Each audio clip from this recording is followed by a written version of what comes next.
Hello everyone, আশা করি সকলে ভালো আছেন। বরবাদ যে কালেকশন করছে আমাদের মাথা নষ্ট হয়ে যাচ্ছে, করে কিলিয়ে যাচ্ছি। আমি একটা কথা বলি, বেজার হবেন না।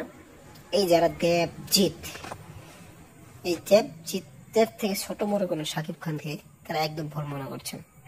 আমি কই, শাকিব খান হচ্ছে তাদের বয়সও সিনিয়র, বয়সও অনেক বড়, এবং ইন্ডাস্ট্রিতে আসছেও তাদের আগে। তো 1-2 বছর আগে না ভাই, প্রায় 10 বছর আগে বেটা, 1999 দশকের একজন হিরো বেটা। আর এটা হলো 2007-06, একটা দুইটা গ্যাপ, প্রায় 5-6 বছর গ্যাপ না। সিনিয়র কি হলো, 5-6 বছর সিনিয়র। 1 নাম্বার কথা। 2 নাম্বার কথা হচ্ছে, বক্স অফিস ইনি যেরকম দেয় অন্য কেউ দিতে পারে না। আর ইনি 5 দিনে 20 কোটি টাকা বক্স অফিস দিছে।